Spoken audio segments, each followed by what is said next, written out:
Ada sebuah kampus yang bisa dibilang begitulah.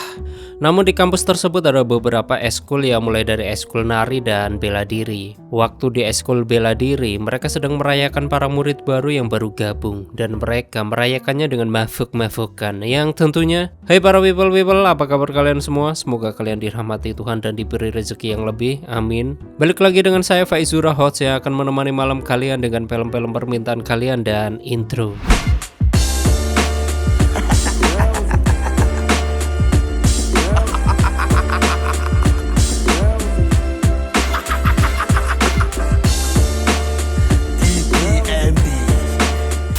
Selamat datang di channel Zura14 dan selamat menonton. Setelah pesta semalam, ada seorang pria yang sedang tertidur pulas karena mabuk dan dia bernama Yoon-sik. Tak lama kemudian datang petugas kebersihan untuk membersihkan tempat tersebut. Akibat hal tersebut, Yoon-sik pun terbangun dan mengira bahwa itu adalah kebakaran. Di sini, Yoon-sik keluar lalu melompat lewat jendela. Setelah hal itu, Yoon-sik dan kedua temannya yang sedang nonton film gituan di komputernya, dan mereka berdua bernama Kim dan Hwan. Namun tanpa sengaja Kim menginjak seekor tikus dan tikus itu pun berhasil ditangkap oleh Yoon-sik. Di sini, Yoon-sik malah menjahili teman-temannya yang sedang ketakutan. Namun kocaknya, teman Yoon-sik yang bernama Sung, dia tanpa sengaja membuka pintu yang membuat Yoon-sik memakan tikus itu hidup-hidup.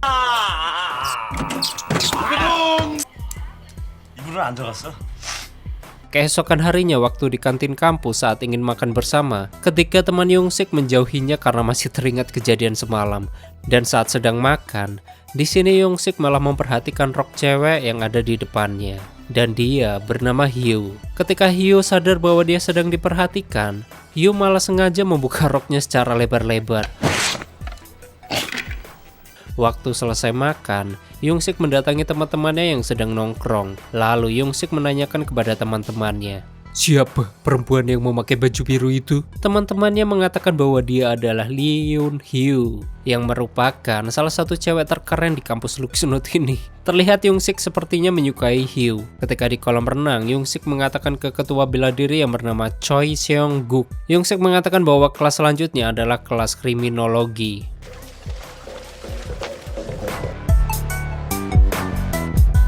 Malamnya, Sung dan Hwang sedang mabar Indomie. Di sini Hwang bertanya apakah telurnya sudah habis. Lalu Sung menawarkan, "Apa kau ingin aku buatkan telur?" Yang kemudian Sung pun tak berselang lama Kim datang, yang dimana dia baru saja pulang sehabis membeli racun tikus. Lalu mereka bertiga pun menaburi racun tikus tersebut ke sebuah roti. Tak lupa juga ditambah topping telur buatan Sung. Mantap. Di sisi lain, Yoon-sik sedang melihat Hyo yang sedang latihan menari. Setelah itu, Yoon-sik balik ke asrama dan bertemu dengan ketiga temannya. Dan tanpa sengaja, Yoon-sik melihat sebuah roti yang ada di dekat tong sampah. Seketika, Yoon-sik ingin memakannya, akan tetapi teman-temannya memperingatkan Yoon-sik bahwa di roti tersebut ada racun tikus. Namun, karena kebodohan Yoon-sik, dia mengira kalau teman-temannya bercanda dan langsung memakannya. Akibat hal tersebut, Kim dan yang lainnya langsung mengejar Yoon-sik dan menyuruh untuk memuntahkan roti tersebut.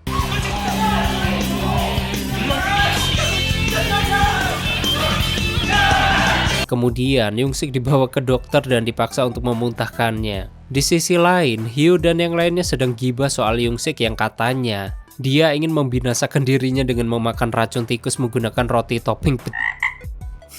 Namun ada seorang pria yang gituin Hyo. Waktu ingin menghajarnya, ternyata pria tersebut sudah berganti menjadi Yoon-sik, yang pada akhirnya Hyo menendang itunya Yoon-sik. Balik lagi deh ke rumah sakit. Nih film kocak juga ya. Yah, namanya juga musibah, pasti ada berkah. Akibat kejadian tersebut, Yoon-sik malah menjadi dekat dan akrab dengan Hyo. Malam harinya waktu di kampus, Hyo membantu Yoon-sik dan teman-temannya untuk menggunakan ruangan latihan menari, dan hal itu bertujuan untuk melakukan latihan karate. Di sini Hyo berpesan agar jangan sampai ketahuan pelatih, karena kalau sampai ketahuan, Hyo akan dimarahi habis-habisan. Keesokan harinya saat sedang berlatih, mereka pun ketahuan pelatih yang bernama Lee Dae. Waktu Lee ingin marah karena ruangannya digunakan tanpa seizinnya, mereka pun terselamatkan karena Lee nampak menyukai pelatih karate yaitu Seong. Setelah itu Lee dan Seong mulai saling dekat. Ya kayak bocah-bocah ABG gitulah. Keesokan harinya ketika Lee melatih murid-muridnya, Lee nampak berubah yang tadinya galak menjadi lunglai. Mendapati pelatihnya agak-agak aneh, para murid-murid tari pun agak gibah dan enak ngelihat tingkah laku guru mereka. Sedangkan Hwan, dia mengajak Young-sik untuk pergi ke klub nanti malam. Dan malam harinya, mereka pun pergi ke klub malam untuk bersenang-senang. Waktu lagi asyik-asyik dugem, tanpa sengaja, Sang-ok yaitu pria tampan, kaya dan terkeren di kampus mereka, dia bertatapan dengan Hyo.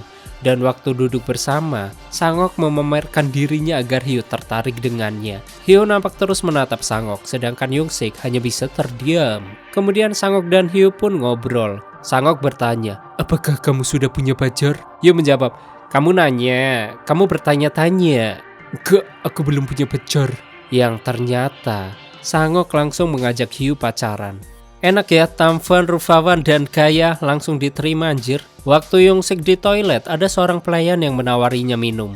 Dan dengan poyosnya, Young-sik meminumnya. Waktu Young-sik ingin pergi, Young-sik pun disuruh bayar. Namun Young-sik gak mau bayar dan malah bentrok di sana karena dia merasa ditipu. Ketika yang lainnya sudah pada pulang, tiba-tiba Sang-ok datang untuk menjemput Hyo dengan mobil mewahnya. Sedangkan Young-sik yang sedang mabok, dia berniat untuk menyatakan cintanya ke Hyo.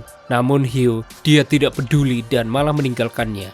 Di sisi lain, Hwan merencanakan gituan dengan Yeon. Hwan mengajaknya pergi ke hotel dan berjanji tidak akan berbuat sesuatu kepadanya. Sedangkan Kim, dia malah diajak gituan dengan Yomi. Di sisi lain, Sung dia harus menemani Jung yang sedang mabok berat. Kemudian mereka semua gituan dengan pasangan masing-masing kecuali Young-sik malah sama ya. Di sini, Hwan menunggu Yeon tertidur dan ketika sudah tertidur, dia pun langsung begitulah. Waktu Yomi berduaan dengan Kim, Yomi terus-terusan godain Kim buat gituan tapi Kim gak mudeng-mudeng. Yang pada akhirnya mereka pun begitulah. Di sisi lain, Sung yang ingin begituan dengan Jung, ternyata Jung tidak mau melakukannya dan lebih memilih mengganti Bok Lam Sung. Keesokan harinya, Young-sik sedang menemani Hyo yang sedang latihan, dan secara tiba-tiba, mantan pacar Sang-ok yang bernama Park Hyung, dia datang dan langsung menampar Hyo. Dia marah karena merebut Sang-ok, namun Hyo langsung membalas tamparan tersebut. Lalu ketika Park Hyung ingin pulang, tanpa sengaja dia bertemu Sang-ok, lalu mengatakan bahwa kau adalah cowok yang brengsek.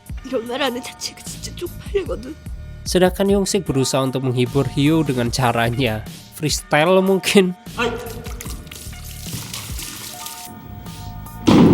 Tapi kocaknya tak lama kemudian Sang-ok datang dan langsung memeluk Hyo.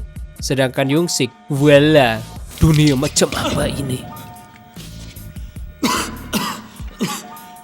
Beberapa hari kemudian, Sung dan yang lainnya sedang membuat obat begituan, dan hal itu dengan tujuan untuk gituan dengan mudah. Lalu obat itu ditaruh di kulkas. Kemudian mereka pergi ke sebuah pesta. Di sini Sung dan yang lainnya duduk semeja bersama Yomi dan teman-temannya. Sung ternyata sudah mencampurkan obat Luxunut tersebut ke dalam minuman. Waktu akan diminum, tiba-tiba Lee datang dan langsung meminumnya.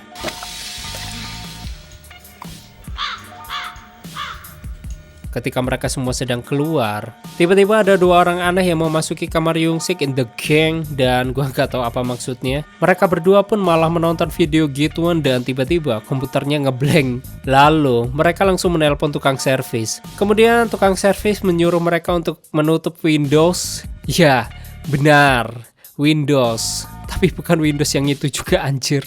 Tak berselang lama tiba-tiba Young-sik datang dan mereka berdua pun langsung keluar lewat jendela Windows. Di sini Young-sik membuka kulkas dan meminum obat gituan.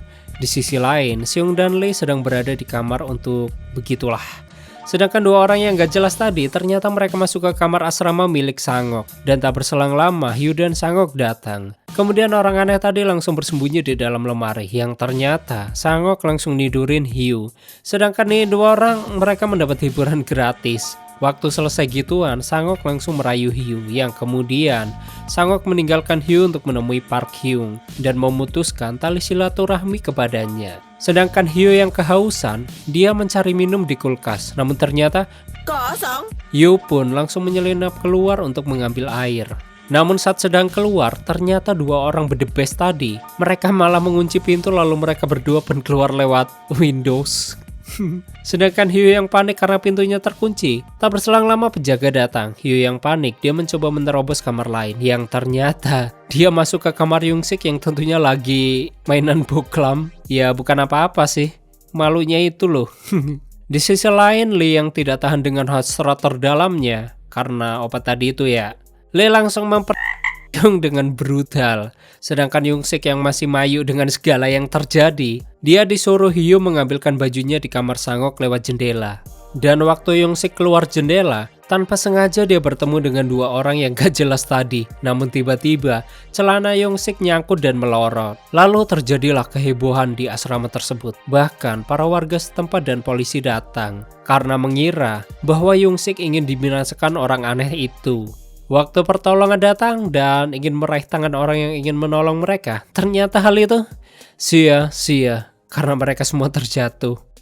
Young-sik pun kembali ke rumah sakit. Tuh dokternya sampai gede kali ya, ketemu nih orang lagi. Sedangkan Hyo dia menjenguk Young-sik lagi. Namun sakitnya bertambah ketika Sang-ok datang untuk menjemput Hyo. Lalu mereka berdua pun melakukan hal-hal ya begitulah.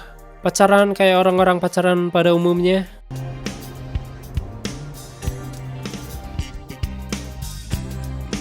Sedangkan Young-sik yang sudah sembuh, dia masih dengan kekonyolannya seperti biasa. Beberapa hari kemudian ketika Hyo berlatih, terlihat performa Hyo semakin menurun. Bahkan dia dimaki-maki oleh Lee. Waktu sedang di toilet, ternyata Hyo hamil. Dan itulah yang menyebabkan performanya menurun. Akibat hal tersebut, Hyo langsung menemui Sang-ok. Di sini Hyo meminta Sang-ok untuk bertanggung jawab. Namun Sang-ok gak mau. Setelah itu Hyo datang ke rumah sakit sendiri untuk melenyapkan kandungannya. Akan tetapi dokter menolak hal tersebut karena harus ada persetujuan dari pasangannya. Hyo pun kembali menemui Sang-ok untuk mengajaknya ke dokter. Akan tetapi Sang-ok malah memberikan kartu kredit yang membuat Hyo marah dan sedih karena Hyo merasa direndahkan. 너 왜 이렇게 사람 비참하게 하니? Waktu Hyo sedang berjalan di daerah mall, ternyata di situ juga ada Young-sik, namun mereka tidak saling berpapasan. Malam harinya Hyo balik ke asramanya dan surprise, yang ternyata hari itu adalah hari ulang tahun Hyo. Di sini Young-sik dan yang lainnya membuatkan kejutan untuk Hyo. Namun waktu Young-sik melemparkan kue ke muka Hyo, lalu Young-sik ingin memberikan sebuah hadiah cincin, mungkin mau melamarnya. Akan tetapi Hyo langsung menangis sedih dan langsung menampar Young-sik. Sedangkan teman-teman yang lainnya hanya bisa termenung. Keesokan harinya Hyo menelpon Young-sik dan mengajaknya ketemuan. Di sini Young-sik mengira bahwa itu adalah ajakan kencan. Young-sik pun langsung bersiap-siap. Dan karena sudah kehabisan minyak rambut, dia pun memakai selai stroberi untuk minyak rambutnya. Tipikal kos-kosan sekali. Yang ternyata Hyo mengajak Young-sik ke dokter untuk melenyapkan kandungannya. Hyo memanfaatkan Young-sik sebagai pendamping Hyo agar Hyo bisa membinasakan kandungannya, yang pada akhirnya Hyo membinasakan kandungannya. Di sisi lain kita akan melihat kebaikan hati Young-sik, yaitu di balik semua kebodohannya, Young-sik adalah sosok orang yang bertanggung jawab. Dia mencari cara untuk mendapatkan uang agar Hyo bisa tinggal di hotel selama masa pemulihannya. Young-sik berusaha menghibur Hyo dengan kelakuan-kelakuannya yang cukup konyol, hingga pada akhirnya Hyo menangis karena perjuangan Young-sik kepadanya.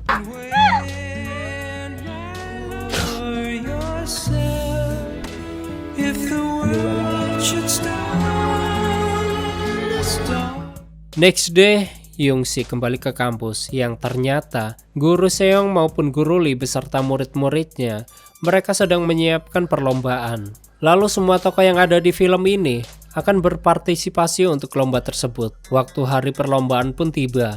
Di belakang panggung, tim tari aerobik sedang bersiap-siap. Namun tiba-tiba datanglah Sang-ok yang memberikan hadiah ke Park Hyung. Sedangkan Young-sik yang melihat hal tersebut, dia langsung menghampiri Sang-ok. Namun hanya sekedar menyapa, yang padahal dalam hatinya dia sangat ingin sekali menghantamnya. Dan perlombaan pun dimulai. Mereka melakukan tarian aerobik yang selama ini mereka latih. Setelah itu guru Seong dan murid-muridnya menunjukkan penampilan mereka. Hingga akhirnya di pentas terakhir, guru Seong menunjukkan penampilan muridnya dengan palu besar. Waktu Young-sik ingin dipukul perutnya, tapi ada batanya gitulah. Tiba-tiba Young-sik melihat Hyo yang berlari. Akibat hal tersebut, Young-sik langsung terbangun dan palu itu pun menghantam kepalanya. Di belakang panggung, seluruh kru pusing mengurus Young-sik yang lagi pingsan. Namun tiba-tiba terdengar panggilan untuk Hyo. Guru Lee pun langsung mencari-cari Hyo dan dia pun datang. Di sini, Hyo mempertontonkan keahlian tariannya dengan sangat lunglai. Sedangkan Yongsik yang mengetahui kondisi Hyo yang sedang tidak baik-baik saja, dia ingin mendekati Hyo dan menyuruhnya berhenti. Namun, Yongsik malah diusir oleh keamanan. Setelah selesai acara, Yongsik langsung mencari Hyo, yang ternyata Hyo di kamar mandi dan sudah mengalami pendarahan hebat. Yongsik pun langsung menggendongnya dan membawanya ke rumah sakit. Hyo langsung kembali dioperasi. Lalu setelah selesai operasi, tiba-tiba ibu Hyo datang dan langsung menampar Hyo. Nih, si Hyo hidupnya beban amat ya, gedekane gan. Sedangkan Yongsik yang melihatnya, dia mencoba menghentikannya. Namun, Yongsik malah terkena tamparan juga. Kemudian Yongsik mendatangi Sangok, merasa marah dan emosi. Di sini Yongsik langsung menghantamnya secara brutal. Dan berkat Yongsik, akhirnya Yongsik berhasil membawa Sangok ke rumah sakit, lalu bertanggung jawab. Kemudian Yongsik meninggalkan Sangok dan Hyo sambil berjalan dan menangis. Hari-hari pun berlalu, dan keadaan masih seperti biasa. Bodohnya, Yongsik masih dengan kebodohannya dan kali ini dia mengocok saus yang ternyata saus itu muncrat ke poster cewek. Merasa mubazir, Yongsik pun menjilatinya. Namun tiba-tiba, Hyo datang dan kejadian itu pun seakan dilupakan. Dan kali ini sepertinya Hyo sudah mulai ada rasa dengan Yongsik. Namun saat mereka sedang berpelukan, tiba-tiba asrama tersebut kebakaran. Namun Yongsik mengira kalau itu petugas penyemprotan yang pada akhirnya mereka berdua pun lompat dari Windows dan tamat si Windows. Kadangkala tak mengapa untuk tak baik-baik saja. Oke, seperti itulah story filmnya. Bagaimana menurut kalian dengan film ini? Silahkan berdebat. Bagi kalian yang ingin filmnya di storyin, silahkan tulis di komentar. Dan yang ingin full movie-nya, link aku taruh di komentar yang aku kasih pin. Terima kasih udah nyimak video ini sampai habis. Terus support channel ini dengan menekan like, subscribe, dan share ke alam semesta. Aneh pamit. And stay on my channel, jangan kemana-mana, sampai ketemu lagi di video selanjutnya. Bye-bye.